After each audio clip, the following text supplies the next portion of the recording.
My name is Samantha Fish. I'm from Kansas City, Missouri, and I play in a rock and roll soul blues band.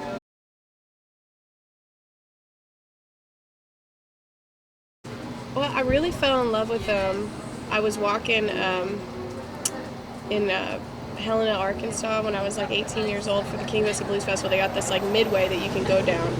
Um, and there were all these guys playing these cool guitars. I heard a couple different bands utilizing them, and I just thought it was such a unique sound. And they especially when they're electrified, they've got this very guttural kind of a raw tone. I really liked it.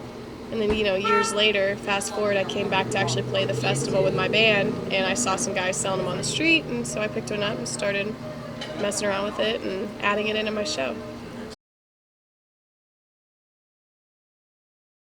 Oh, they freak out because it's such a weird looking little guitar. It's a lot of people are like, oh, that's cute, and then you plug it in and it sounds like beastly. So I think they like it. We have people yelling for it at the shows now because I haven't been pulling it out till the very end, and so we'll have people yell like, where's the cigar box? So they do. It's a crowd favorite.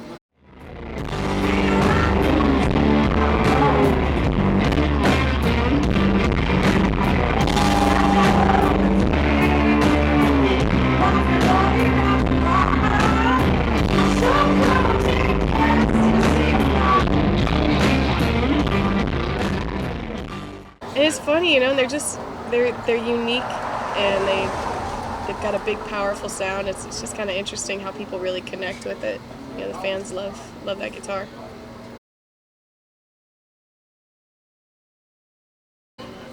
It's apples and oranges, man. I mean, you can't really compare the two because, one, it's like,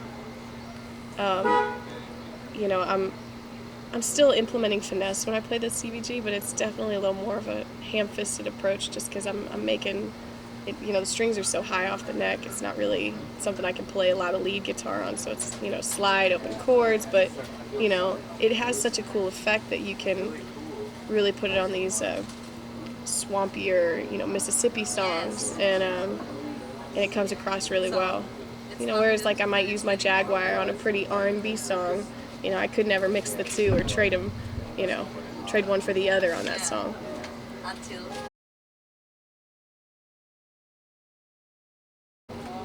I don't know. I think just where I heard it for the first time when I was 17, 18 years old, I was at a place in my life where I was, I'm still really inspired by music, but I was so spongy back then, and that just, it hit me as so cool.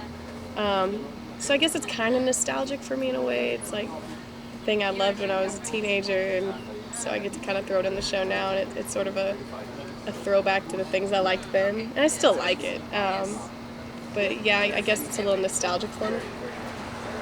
Well, I think just because of the tones that you can get out of the guitar, it's really got such a unique, heavy kind of a tone, and that's the reason why kids love the Black Keys and they love Jack White when he was coming out doing that bluesy stuff. Because he had such a heavy, it's a rock and roll tone. So I could see, it being used in some more modern mainstream music. But I don't know. It's one of those weird things that I don't know. I remember Paul McCartney playing one years back, and then there was a slight little boom of cigar boxes everywhere. But it's all about application. The song that you use it on. It's just I think someone's yet to make a pop hit with a CBG. So when that happens, maybe the kids will like dive into it a little more. Do you think you could do that? Oh man, time will tell. Time will tell. I gotta figure out how to play it first. I'm still finding my way around. So.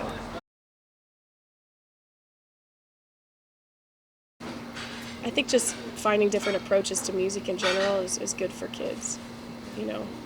Expanding their vision of what it could be. And I guess it changed my approach to guitar because it's such a melody-based instrument.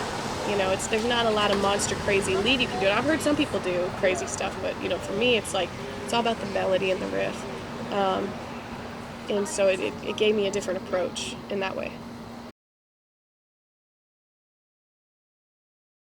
Yeah, that's a 6 string. This guy in St. Louis made it for me, and it kind of like the oil can is like a big kerosene can, sort of acts as a raspy resonator, and it's got a little more of a twangy vibe to it. It's basically Telecaster parts with a oil can body.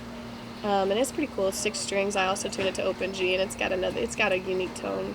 It screams. It's a little more, like I said, twangy. But I kind of been going back and forth between using it and the Cigar box on Crow Jane. Just still trying to figure out what I like better on it. It's also up to mood. Like I said, it's such a special thing that, maybe I don't need to pull it out every time, but, the fans are really starting to like it, so I probably should. Yeah, I just released a record called Chills and Fever on Roof Records, and it came out a couple months ago, and it's doing really good. It's kind of like, it's all soul rock and roll covers from the 50s and 60s, and Detroit, but we also pulled other stuff in from Skip James and Alan Toussaint and, these crazy garage bands from the 60s. Like, it was a fun record to do, and I got a horn section, so that was kind of a scary thing, was mixing the Cigar box with horns. I didn't know how that would sound, but it's actually turning out really cool. I think it sounds pretty good. Thanks, man. Thank you.